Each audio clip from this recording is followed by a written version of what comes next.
Olá, boa noite.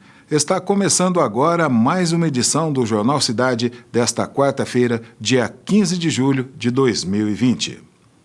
Banco Central, Ministério da Economia e Instituto Brasileiro de Geografia e Estatística apresentaram números que mostram um reaquecimento da atividade econômica no país. Um grande alívio após 4 meses de incertezas em relação ao presente e ao futuro, já que o Brasil praticamente parou para frear o avanço do novo coronavírus. Considerado uma prévia do PIB, o Produto Interno Bruto, o Índice de Atividade Econômica divulgado pelo Banco Central apontou expansão de 1,31% em maio, na comparação com o mês anterior. O crescimento veio após 2 meses de queda. Já no mês de junho, as vendas do comércio foram 15,6% maior do que no mês de maio e 10,3% maior que junho do ano passado. O comércio eletrônico também apresentou crescimento, segundo o IBGE. Em junho, as vendas pela internet tiveram um aumento de 19,2%. Para especialistas, são sinais de reaquecimento da economia.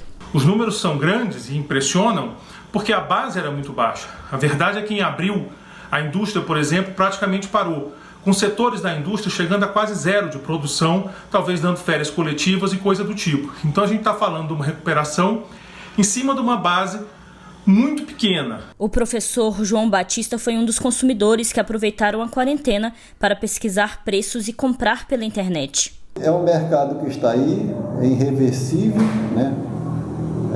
O uso da internet para compras, né? E o que atendeu a minha expectativa. Outro índice publicado recentemente apontou uma queda de 23% no número de pedidos de seguro-desemprego. Em junho, foram pouco mais de 653 mil pedidos feitos e, em maio, 960 mil. A atividade industrial brasileira também apresentou aumento no mês de maio, em 12 dos 15 locais analisados pela Pesquisa Industrial Mensal Regional do IBGE. Os destaques estão no maior parque industrial do país, São Paulo, que teve aumento de 10,6% em maio. Também foi registrado aumento na produção nos estados do Paraná e Rio Grande do Sul. Não se sabe como pode ser nos próximos meses a recuperação dessa atividade industrial, se esse ritmo de maio pode ser mantido ou não em junho e no segundo semestre. Isso depende de uma série de fatores ainda bastante incertos. E o auxílio emergencial surgiu em um momento atípico que ninguém esperava e desejava, mas demonstrou que pode ser uma ação eficiente para a política pública de assistência social. Um estudo do Ministério da Economia revela que o benefício melhorou o padrão de vida de aproximadamente 23 milhões de famílias. Com as praias vazias em Ponta Negra, no Rio Grande do Norte, a renda do comerciante José caiu nesse período de pandemia e ele precisou recorrer ao auxílio emergencial. Deu para sanar algumas dívidas minhas, deu para comprar algum alimento para minha casa, mas com esse retorno que a gente teve agora, está muito difícil, está muito devagar, não tem turista. Um estudo do Ministério da Economia revelou que o auxílio emergencial conseguiu melhorar o padrão de vida na casa de 23 milhões de famílias. Durante a pandemia, mais de 93% da renda das pessoas mais pobres veio do benefício. O auxílio emergencial veio como um socorro, né? Veio salvar a gente dessa questão da preocupação de como alimentar os nossos filhos, como pagar uma conta, se nós não temos a renda que a gente contava com ela a todo dia. Até agora já foram liberados cerca de 120 bilhões de reais destinados ao auxílio. Mais de 65 milhões de pessoas já receberam ao menos uma das parcelas. Inicialmente, o benefício seria pago por 3 meses, mas foi ampliado. Ao todo, serão 5 parcelas. O cadastro único tinha 75 milhões de brasileiros. Nós encontramos mais 26 milhões de informais ou invisíveis. Ou seja, o Brasil é um país que está digitalizado. Isso permitiu que nós pudéssemos ampliar ainda mais essa rede de proteção. E ela mergulhou no Brasil profundo. Ela foi naquele que é ultra vulnerável, no vulnerável, naquele que nunca procurou apoio do Estado, que sempre tocou a sua vida com independência. Mas hoje eles estão identificados, registrados, bancarizados e protegidos. O prazo de vigência para a redução da jornada ou suspensão temporária de contratos de trabalho foi prorrogado pelo governo federal. Nos últimos meses, essas medidas garantiram a preservação de milhões de empregos e também a manutenção de empresas em funcionamento. Nesta semana, o governo federal também liberou a recontratação de funcionários desligados há menos de 3 meses. Desde o início de março, a creche está fechada e os professores em casa. Para evitar demitir os funcionários, os donos aderiram ao benefício emergencial de preservação do emprego e da renda. Todos os nossos funcionários, em torno de mais de 30 funcionários, aderiram ao acordo de suspensão do contrato de trabalho e, com isso, nós estamos podendo manter a nossa empresa de pé, porque se realmente não fosse a medida provisória e essa ajuda do governo, não teríamos condições de prosseguir no nosso trabalho e teríamos que fechar as portas. E o complemento no salário dos trabalhadores vem do governo federal, que paga o equivalente aos valores de um seguro-desemprego. Nós temos a garantia de que nosso emprego vai ser mantido. Então, de certa forma, é um benefício para a população que trabalha com carteira assinada. O decreto, publicado nesta terça-feira, prorroga por mais um mês a redução de salários e da carga horária e por mais 2 meses a suspensão dos contratos de trabalho. Essa suspensão pode ser intercalada desde que não ultrapasse o prazo de 120 dias. O decreto também estende o auxílio emergencial de R$ 600 por mais um mês para empregados com contrato intermitente firmado até 1º de abril. Até agora, 13 milhões de empregos já foram preservados com o bem. Outra portaria editada pelo governo também permite a recontratação de empregado demitido sem justa causa em período menor que 90 dias. A lei atual vetava essa possibilidade por considerar que pode haver fraudes na recontratação de pessoas dentro de 3 meses. A medida vale apenas enquanto durar o estado de calamidade pública, que termina em dezembro deste ano. O Serviço Brasileiro de Apoio às Micro e Pequenas Empresas tem sido um importante aliado da União, estados e municípios para minimizar os impactos da crise provocada pelo novo coronavírus. Além de disponibilizar profissionais especializados para orientar empresários e empreendedores, o SEBRAE também age junto aos governos para garantir políticas públicas importantes, como explica a analista Amanda Cesário. A construção civil, alimentação fora do lar e varejo tradicional foram alguns dos setores mais impactados pela pandemia de Covid-19 no Brasil. No entanto, a flexibilização que permitiu a reabertura do comércio tem dado um fôlego a esses negócios. Então, atualmente, os setores mais impactados pela crise são de eventos e entretenimento, salões de festa, buffets, artistas, músicos, que não puderam voltar às suas atividades por conta da restrição a aglomerações, e também aqueles ligados à cadeia do turismo, como os hotéis e pousadas. Atentos a esse cenário, o SEBRAE age para contribuir com a redução do impacto econômico sobre as micro e pequenas empresas. De que forma? Então, além de colocar todo o corpo técnico à disposição dos pequenos negócios para oferecer soluções sobre como lidar melhor com a crise, o SEBRAE construiu um conjunto de propostas que foi apresentado ao Ministério da Economia, sugerindo ações em 4 frentes.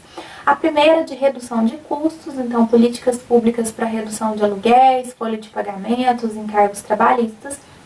A segunda frente, que é a de viabilização do fluxo de caixa, linhas especiais para alongamento de prazo com fornecedores, prorrogação do prazo para recolhimento de tributos, disponibilização do sistema de garantias. A terceira frente de manutenção dos empregos, então ampliação e simplificação do uso de banco de horas, férias coletivas, home office, a suspensão do contrato de trabalho com direito ao seguro-desemprego por prazo limitado. E a quarta frente, que é de orientação, apoio ampliado, especializado e gratuito aos empresários com foco na sobrevivência das empresas durante esse período. O Sebrae também reuniu informações e criou protocolos de retomada para que as empresas possam voltar a abrir as portas ao público com segurança. E aí, nesses protocolos, é possível encontrar orientações de higiene, cuidado com os funcionários, atendimento ao cliente, com os fornecedores e muito mais. As capacitações online, os atendimentos individuais e os materiais disponíveis são voltados a micro e pequenos empresários de todos os setores, inclusive produtores rurais. E para ter acesso a essas capacitações e conteúdos online, basta acessar o portal do Sebrae Minas através do site sebrae.mg. Na primeira tela já é possível ver atalhos para as palestras, dicas, orientações, e-books, curso à distância e muito mais. Com a cotação da BMF Apuração do Centro do Comércio de Café, confira como ficaram os preços do produto nesta quarta-feira. O café tipo 6 fechou o dia valendo R$ 497 a saca de 60 quilos. O tipo 7, R$ 481. No mercado futuro, a cotação fechou em baixa. A saca de 60 quilos vale agora $103,50, baixa de 75 centavos. O Parque Zoobotânico Municipal Dr. Mário Frota está fechado, mas em pleno funcionamento para os cuidados que os animais necessitam. E na falta de público, é possível matar a saudade do zoológico através de imagens curiosas do dia a dia e de quem trabalha no local. Geraldinho é tratador de animais no zoológico em Varginha. Todo dia, quando se aproxima deste gavião, da espécime rabo branco, dentro do recinto das aves, o animal fica assim, imóvel, e parece até atender aos comandos dele.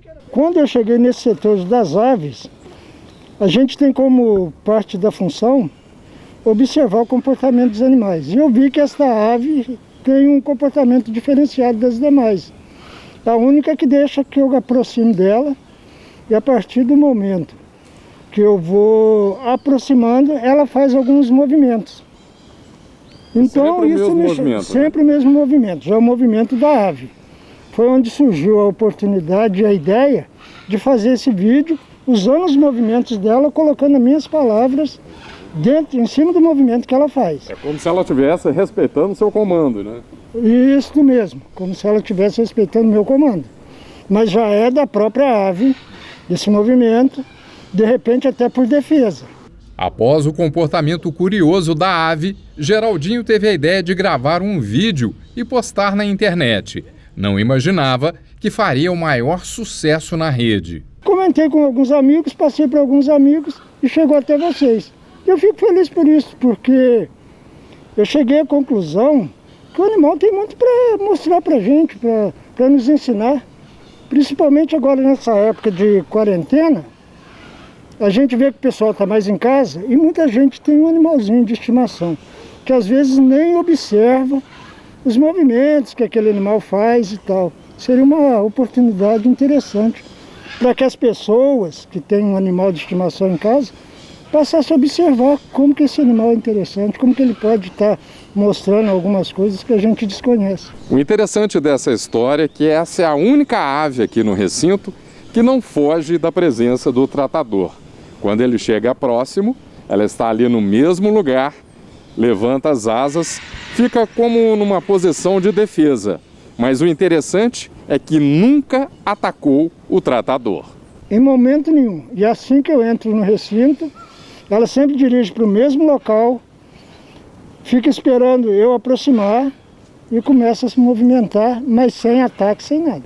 No entender do diretor do zoológico, que é médico veterinário, o Marcos Mina, na realidade o comportamento do gavião trata-se de uma defesa de território. Eu vejo isso como um comportamento reflexivo de dominação do espaço, do local que ela fica, né? Então ela se sente ameaçada, ela ameaça também e toma conta do lugar dela. E meio que está condicionado, né? Ele levanta o braço, ela se sente ameaçada no local de eleição dela e ela se posiciona para falar, olha, estou aqui, não mexe comigo. E ela também pode estar mais mansa também, pode estar mais condicionada com a presença humana e não se sentir tão ameaçada assim. Perguntei a Geraldinho se teria a mesma coragem para dar comandos dentro da jaula do leão ou do tigre. E a resposta dele foi bem mineira. Aí não daria, rapaz. Com certeza aí fica difícil, viu? Com 5 anos de zoológico, eu tô correndo desse tipo de animal. É melhor ficar só na companhia das aves mesmo, com certeza estava sossegado assim. Olha, eu acho que a grande lição que a gente está começando a aprender agora é realmente que essa interação vale a pena. Os animais têm muito para mostrar para a gente, os animais têm muitos comportamentos que a gente sequer imagina que eles tenham, né? E que a gente está descobrindo agora. E são comportamentos extremamente interessantes, né? De proteção, de defesa, de amor mesmo de um animal pelo outro, que a gente desconhece. A própria questão do respeito, né? Sim, e o respeito que eles têm uns com os outros, né? Muitos comportamentos que a gente observa aqui no zoológico são de cuidados e respeito de um animal para o outro. O Zoológico Municipal está fechado desde o dia 18 de março deste ano, assim como os parques municipais Centenário e Novo Horizonte, que são os 3 espaços públicos naturais administrados pela Prefeitura de Varginha. O 4º parque é o Parque Municipal São Francisco, que não era aberto à visitação do público. Vamos falar em tempo? Sol com algumas nuvens, sem chuva e com temperaturas entre 13 e 24 graus. Essa é a previsão para Varginha nesta quinta-feira. Veja como fica o tempo em toda a região. A circulação de ventos marítimos ainda vai favorecer o aumento da umidade e estimular a formação de nebulosidade sobre parte da região sudeste do país. A previsão para a parte do Vale do Jequitinhonha, para o centro-norte e litoral do Espírito Santo, incluindo Vitória, é de muita nebulosidade, poucas aberturas de sol e chuva em alguns momentos do dia. Na região de Vitória, a chuva deve se concentrar no período da manhã. Nas demais áreas do Sudeste, não tem previsão de chuva. No litoral paulista, no Rio de Janeiro, nas demais áreas do Espírito Santo, na região da Zona da Mata Mineira e do Vale do Rio Doce, a previsão é de sol entre muitas nuvens. Mas no Vale do Rio Doce tem risco de garoa no período da manhã. Já nas demais áreas do Sudeste, o sol brilha forte e o dia será ensolarado no noroeste de São Paulo, no noroeste de Minas Gerais e no Triângulo Mineiro. No centro-oeste de Minas Gerais, norte, noroeste e oeste paulista, a umidade relativa do ar deve chegar em níveis entre 21% e 30% nas horas mais quentes do dia. O mar vai ficar agitado no litoral da região e tem risco de ressaca entre Santos e Cabo de São Tomé. Nesta faixa são esperadas ondas de até 2,5 metros a 3 metros de altura. A mínima prevista em Belo Horizonte é de 14, máxima de 23 graus. Mínima de 19 e máxima de 24 graus em Vitória. Em hospitais, unidades básicas de saúde, clínicas e consultórios, as restrições e proibições impostas desde o mês de março deste ano fez com que muitas pessoas adiassem consultas ou tratamentos eletivos. Mas é importante lembrar que nem todos podem deixar de procurar um atendimento. Veja na reportagem. Dr. Vinícius faz um alerta aos pacientes portadores de doenças crônicas, que durante esta pandemia do Covid-19 não interrompam o seu tratamento médico. Esse período que nós estamos vivendo especial de pandemia, ele requer que a gente tenha um cuidado ainda redobrado sobre as nossas doenças de base. Então, em hipótese nenhuma, a gente pode descuidar do controle da pressão, do controle da glicose, do diabetes. Então, aqueles acompanhamentos que a gente fazia periodicamente, nesse momento é muito importante que a gente continue, porque além de ser importante esse controle para a nossa saúde e imunidade, isso ainda nos protege de ter que ocupar um leito hospitalar por uma condição descontrolada, e a gente já sabe que a Covid-19 tem uma fatalidade muito maior nesse grupo de risco. Em Varginha, uma pesquisa do setor de saúde identificou que problemas no coração lideraram a lista de óbitos no município ano passado. A gente faz um levantamento sempre epidemiológico das principais causas de mortalidade. E esse levantamento até o ano passado, porque 2020 ainda não está fechado, né? Mas até o ano passado, o que nós tínhamos? A principal causa de óbito em Varginha, doenças cardiovasculares. elas são responsáveis por cerca de 23% de todas as pessoas que morreram no ano passado. Então, como é que a gente previne doença cardiovascular? Atividade física, alimentação adequada, consulta regular, uso dos medicamentos. Não podemos suspender o uso dos medicamentos.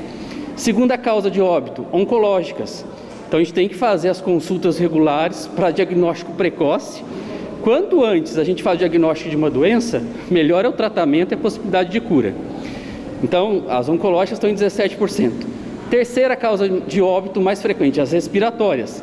Então, nesses casos, a gente tem aí 13% dos óbitos por pessoas com doenças de componente respiratório que não fazem um acompanhamento adequado. Então, é fundamental que a gente tenha esse acompanhamento regular com o pneumologista, aqueles que têm enfisema, aqueles que têm asma, bronquite, fazer esse acompanhamento, não suspender novamente as medicações. E, por fim, a quarta causa de óbito são as causas externas, que aí entra a violência, os acidentes, que esse período de isolamento também visa com que a gente possa ter menos deslocamentos e assim menos acidentes e ocupe menos com trauma as UTIs, deixando ela para esse momento que a gente está se aproximando de maior incidência dos casos e de agravamento. Doutor Vinícius, que é dentista, lembra também a população local para que não interrompa os tratamentos dentários, pois muitas doenças podem ser evitadas, inclusive o agravamento do coronavírus. Esse momento é muito importante da gente ter uma saúde bem cuidada para evitar complicações. Então, a saúde bucal ela faz parte de um todo do corpo. Então, se eu tenho uma infecção bucal não tratada, isso pode desencadear processos que a gente chama aí de secundários a patologias bucais. Então, por exemplo, alguém que tem aí um abscesso, uma infecção, um inchaço na boca. Essas bactérias passam para a corrente circulatória, podem, em alguns grupos específicos, levar a uma lesão no coração, que a gente chama de endocardite. E, além disso, uma questão também muito importante, quando uma pessoa é entubada, toda a cavidade oral tem contato direto com as vias respiratórias, na intubação, no processo de um tubo para a pessoa respirar. E aí pode dar origem a uma pneumonia, que a gente chama de pneumonia nosocomial, que o nome é mais técnico, mas nada mais é do que bactérias da cavidade oral indo para a questão respiratória e agravando o quadro.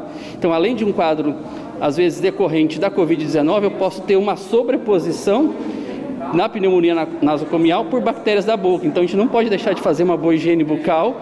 E nos casos de urgência, Varginha tem mantido os atendimentos de urgência para evitar justamente a sobreposição nesse período especial que nós estamos vivendo. Na dúvida, é sempre melhor consultar o médico e tirar uma dúvida, né? Então, a gente tem aí, na dúvida, as possibilidades de ligação de telemonitoramento dos cirurgiões dentistas. E nos casos de urgência, nós temos 4 pontos de urgência na cidade. E temos também a retaguarda aqui do Centro de Especialidades para aqueles casos encaminhados pelas unidades, mantendo assim o cuidado em saúde bucal nesse tempo pandêmico. 5 drogarias funcionam esta semana em esquema de plantão, com abertura após o expediente normal. Veja quais são. No plantão 24 horas, a Drogaria Americana, Rua Santa Cruz 686, no centro da cidade, atendendo também pelo telefone 3221-1100. Até às 22 horas, a Drogaria Líder Saúde, Avenida Princesa do Sul 152, no Jardim Andere, atendendo também pelo telefone 3212-5600. A Drogaria Grupo Farma, Avenida Doutor José Justiniano dos Reis, 1548, no Sion, atendendo também pelo telefone 3221-6780. E a Drogaria Americana, da Rua Allan Kardec, número 101, no Bom Pastor, atendendo também pelo telefone 3214-7370. Uma pesquisa do Conselho Federal de Farmácia, em parceria com o Instituto Datafolha, atestou que 77% dos brasileiros têm o hábito da automedicação. Geralmente, isso ocorre para o tratamento de doenças consideradas mais comuns. Mas, apesar de parecer um ato inofensivo, a automedicação, como tomar um remédio que era para outra doença, mas supostamente serve para combater a Covid-19, pode oferecer riscos, como explica o secretário municipal de saúde, Dr. Luiz Carlos Coelho. Olha, nós não temos nenhum medicamento específico para a Covid-19 baseado na evidência científica. O que se tem é um grupo de medicamentos que, a partir do momento em que a expertise médica, a medicina baseada na prática, a arte da medicina, vem buscando encontrar armas para o enfrentamento. Evidentemente que são medicamentos que não podem ser parte de automedicação. Não existe um medicamento que não tenha efeito colateral e que não tenha interação com os outros medicamentos que, porventura, as pessoas estejam usando. Então, é fundamental que a população não se automedique, não compartilhe conteúdos e protocolos nos grupos de WhatsApp como se fosse uma receita de bolo. Não é. A gente tem aí na rede pública, nas nossas 9 farmácias da atenção primária, nós temos um grupo de medicamentos que está à disposição da prescrição médica. Então, compete ao médico que está na atenção primária ou secundária fazer a avaliação do paciente e eleger os medicamentos que podem ser prescritos. Ao prescrever, tem um termo de consentimento esclarecido que é assinado pelo paciente e pelo médico para que ele seja dispensado pela farmácia para que o paciente use. Então, é com base no critério médico do atendimento da síndrome gripal que vai ser feita a prescrição.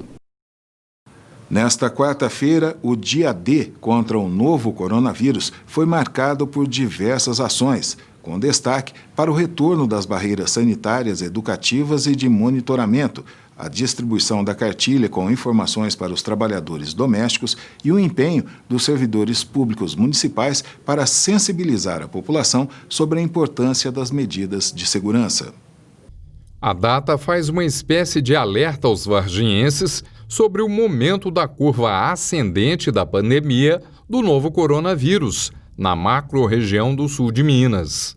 Hoje a gente está usando como um fôlego a mais para que a população volte para si também a responsabilidade de cuidar de si mesma e das pessoas que ela ama. Isso é muito simples. Uso adequado de máscara, tampando boca e nariz, higiene frequente das mãos e esse afastamento social. Essa distância social ela é fundamental porque ela protege não só a mim mesmo, como a você. Então, esse dia D, ele foi usado para intensificar as medidas que nós temos e as armas que nós temos na saúde para trabalhar com a prevenção, que é mobilização social, para que as pessoas realmente consigam introjetar a ideia de medidas preventivas, né? Ao mesmo tempo intensificar as análises e execução dos planos de contingência das empresas, dos setores da economia, dos setores dos serviços essenciais, dos setores domésticos, para que as pessoas realmente percebam que há uma seriedade muito grande nesse momento, nessa fala de chamar todo mundo para se unir, para que a gente tenha realmente um platô de casos que muito rapidamente nos conduza para uma parte descendente da curva de incidência de Covid-19 em Varginha.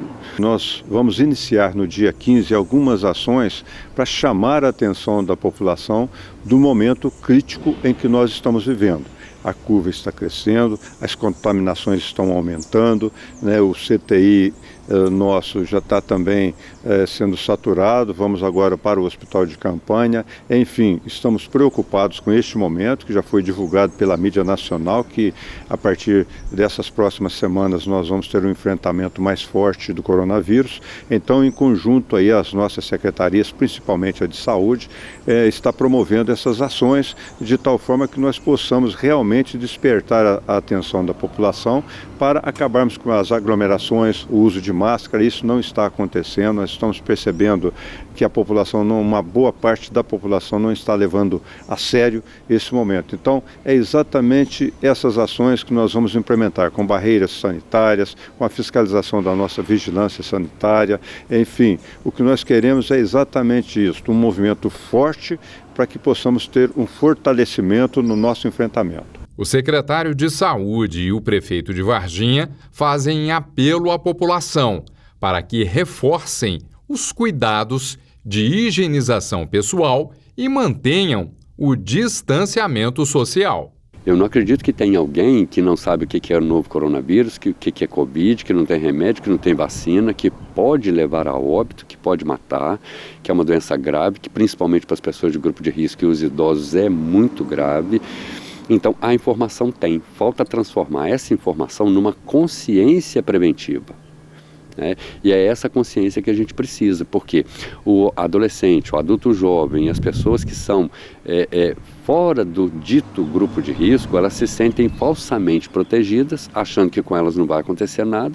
Pode realmente não acontecer, mas ela é o veículo de levar o vírus para dentro de casa, onde está pai, mãe, avós, às vezes até pessoas de baixa idade, porém com patologias de base que podem se agravar e evoluir mal no caso de pegar Covid. Não vai haver quantitativo de leito nunca em nenhuma cidade se não houver a adesão das pessoas, de aumentar o isolamento social, de fazer essas medidas simples de prevenção, de se cuidar dentro de casa também. A gente tem muita transmissão intradomiciliar, então ao ter alguém com síndrome gripal ou com alguma manifestação respiratória em casa, o uso da máscara dentro do domicílio, a higiene dos objetos é fundamental. Então existem medidas sendo tomadas continuadamente, a gente vem desde o dia 18 de março monitorando nossa realidade epidemiológica local. O mais importante é que a cidade entenda que a gente trabalha com os dados locais, né, da nossa região. A nossa região ela tem seu momento agora como um momento de que a gente fique realmente mais atento, que a gente redobre cuidados. Ainda não é afastado o risco de lockdown em Varginha, ressaltam as autoridades. São consequências diretas. É evidente que assim, as medidas elas nunca são simpáticas, né? No momento desse o objetivo não é agradar a alguém ou alguns grupos ou buscar esse tipo de simpatia. Nós estamos num momento em que a gente tem que privilegiar e salvar vida, preservar a vida e lutar pela vida. Então, independente de quais medidas são adotadas, elas visam realmente proteger a população. É o mínimo que tem que ser feito, são coisas simples. Eu tenho andado pela cidade e tenho observado que as pessoas não estão usando a máscara. É uma coisa tão banal, tão simples, e eu não sei por que não querem usar. A higienização das mãos, o álcool gel, a aglomeração, evitar aí, cada um fizer a sua parte, nós vamos vencer essa batalha. Agora, é preciso que cada um se conscientizem. Nós não queremos tomar medidas mais drásticas, como, por exemplo, a cobrança de multa pelo não uso da máscara, mas estamos percebendo que vamos acabar fazendo isso, o que não é bom para ninguém. Então, eu repito aqui, são ações como barreiras sanitárias, como outdoor no rádio, uma campanha no rádio, na televisão, as nossas equipes visitando, principalmente os bairros mais complexos que nós temos aí, que tem aumentado o índice de contaminação. Enfim, é isso que nós queremos, nada além disso, chamar a atenção da população de que nós vivemos um momento crítico. Nos ônibus de transporte coletivo urbano, a campanha foi realizada por agentes da Vigilância Sanitária e Guarda Civil. A Vigilância Sanitária também intensificou a fiscalização nos estabelecimentos sujeitos ao controle sanitário. Esse trabalho também foi feito por servidores do setor de postura em bancos, casas lotéricas e em diversas lojas do comércio. À tarde, foi realizada uma live com orientações para profissionais de medicina do trabalho para os planos de contingência das empresas e fluxos de notificação e afastamento. De acordo com as estimativas da Secretaria de Estado da Saúde, o pico da pandemia do novo coronavírus em Minas Gerais está previsto para hoje. Isso quer dizer que, a partir de agora, a previsão é de uma estabilidade do número de novos casos durante 2 ou 3 semanas e, logo depois, uma queda desses indicadores. Então, vamos ao nosso acompanhamento diário do Boletim de Informações referente à Covid-19 aqui em Varginha. Varginha contabiliza hoje 229 casos positivos de Covid-19. São 2 novos casos de ontem para hoje. Um homem que está internado e uma mulher em isolamento domiciliar. Recuperados 181. Aguardando resultados de exames, 60. Em monitoramento inicial de 14 dias, 644. Hospitalizadas, 9 pessoas, sendo 5 na enfermaria, 2 positivos e 3 suspeitos, e 4 no CTI, 2 positivos e 2 suspeitos. De 27 óbitos, 7 estão confirmados como sendo por coronavírus e outros 20 descartados para essa doença. Em Minas Gerais, a Covid-19 já causou a morte de 1.752 pessoas. Até agora, foram 82.010 casos confirmados, 9.344 em internação hospitalar, 56.001 recuperados e 24.257 em acompanhamento. O Jornal Cidade volta amanhã às 6h30 da tarde. Agora você continua com a programação da Rede Minas. Para você, uma boa e abençoada noite e até amanhã.